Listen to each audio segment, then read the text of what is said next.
Welcome back to the Beaver Sports Show, and tonight we are joined by a special guest, senior guard Calvin Haynes. Calvin, thank you for joining us tonight. Thank you.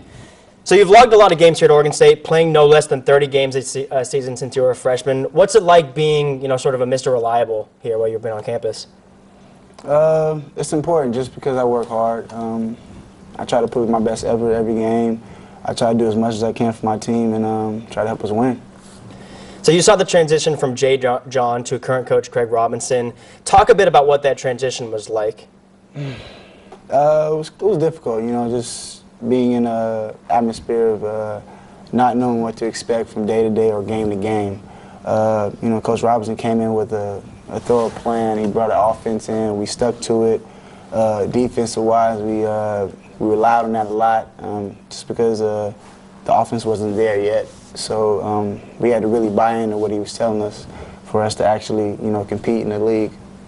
Was it kind of a breath of fresh air to get a guy like Coach Robinson in here to kind of maybe revitalize the team? I mean, you guys were 0-18 in Pac-10 the year before, and you guys go and you guys win the CBI the next year. You were there for all that. What was that like? Just going 0-18, I mean, it was really depressing. Just one of those seasons. I came from a background where I won a lot of games in high school, and competitive. I'm a very competitive person. I don't really like to lose, so it was pretty hard. When Coach Robinson came in, we honestly didn't know what to expect. So, he brought the Princeton in, and we were just like, I don't know. But we stuck through it. We stuck with it, and I thought he brought his mentality of hard work, kind of like implementing it with us, and we just, we stuck with it, and we, competed every night, played hard, win or lose, but most important, we competed. And did you like his style of coaching better than Coach John's? Very much so, just because he believed in it. It was something that we didn't lose this game. We're gonna lose this game. Let's try something different. He believed in it, and it's worked for us. How quickly did you yourself adapt to Craig's style of play? I think it took a while for everybody. Not just me. Just I think mid-season, that's when we really started clicking. We really started believing that it was actually gonna work. The first couple games we were kind of skeptical, and we just, we were really down because we weren't winning. But we stuck with it, hard practices and stuff, and it came to life.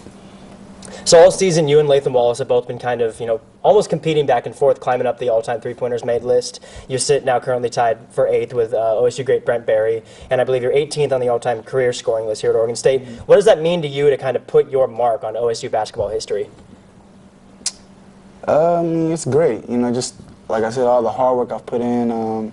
It's great representing the school, representing my family, and I want to just, I want to leave my mark on the school as somebody who, was hardworking, competed every game, and really cared about his teammates. Latham's currently 1 3-pointer up on you. Who's going to get it at the end of the year? I'm going to get it. Latham's my friend, but I think I'm going to get it.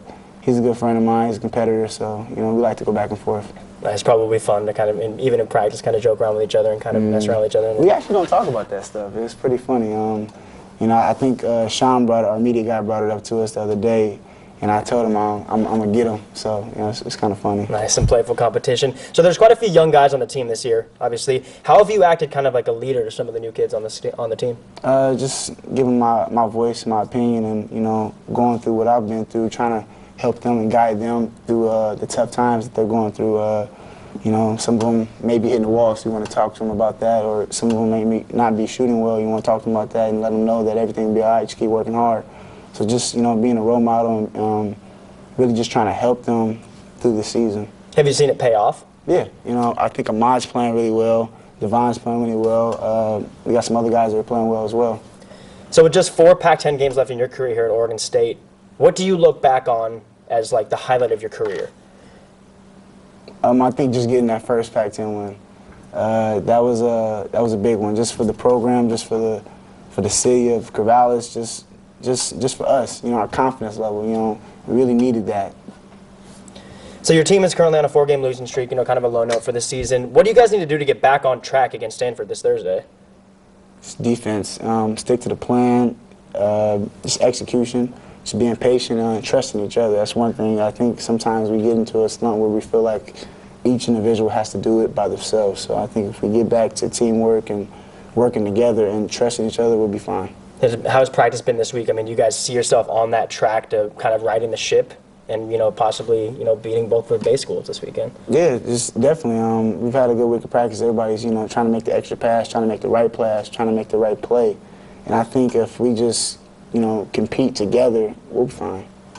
So you guys are the only Pac-10 team to beat both Arizona and Washington. I mean, is that team, that ability still in there? Yeah, very much so. I think we're a good team. I think we're a solid team. We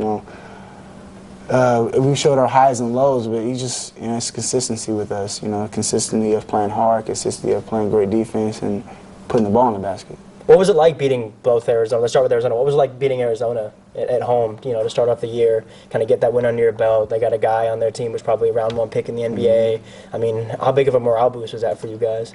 I think it was big, just, for our confidence. We came out of preseason. We didn't do what we expected we should have did. So just getting that win, coming in real focused, and, sweeping the Arizona schools at home was a big win for us, and letting us know that we can play with anybody in the Pac-10. And then obviously that translated, later on down the road into a win against Washington at home. You guys seem to play really well at home. What's going on with you guys when you guys get on the road? I mean, is it a confidence issue? Is it just being away from home? I mean, what's there that you guys can't seem to win on the road this year? It just, it goes back to trusting each other. When we get on the road, when stuff gets tough, people start to feel like they have to do it on their own. We have players that came from good programs that are really good. And I think it's just a mixture of each other needs to trust one another, just to let each other know that, all right, I can make this shot, or I can make a play for somebody else as well. You don't have to do it by yourself. Or defensively, sometimes we get a little selfish and one man goes for this steal and it breaks the whole defense down. It's a group effort of us just keeping our heads and listening to what Coach tells us and, sticking to the plan. What's it been like to adapt? Coach Robinson has changed the starting lineup a lot this year. What's it been like to adapt to that change in the starting lineup, almost, game in and game out? You just got, at this level, you got to be able to play ready. Whenever he calls your number, you just got to be ready to play. And you can't down if you ain't starting. You can't down if you come off the bench. It's one of those things where he expects you to be ready to play whenever he calls your number. So you can't really worry about the starting lineup or anything. So what's next for Calvin Haynes after this year? What are you going to be doing next year when you graduate school? For me, I'm just, looking to finish my career strong, 4 games here, and then we have a Pac-10 tournament. I feel like we still can make a run. I haven't really been thinking about that. I have some people waiting for me back home with some stuff, so I'm not really worried about that too much right now. How excited are you to get back home and just kind of relax a little bit after, 4 pretty much up and down years at Oregon State? I got a lot more basketball in me left, so I don't really feel like I'll be taking too much time off. Probably like maybe like a week. Good. So I feel like if I'm taking too much time off, then I don't have a job. So I'm just just trying to finish out the season strong. One more question: what was it like winning the CBI that next year, the first year that Craig was here?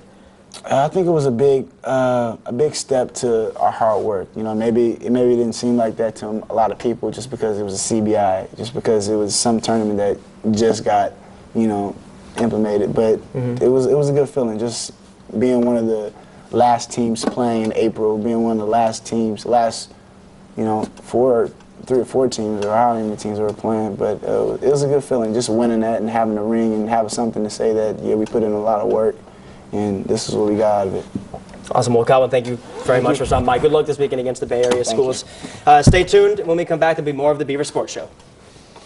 Hey, this is Amar Starks from the OSU men's basketball team, and you're watching the Beaver Sports Show on KBVR. Well, that's been our show for this Wednesday night. On behalf of Rick, Stella, and everyone here at the Beaver Sports Show, I'm Boone Kruger. Hope you have a great week, and we'll see you back here next Wednesday night.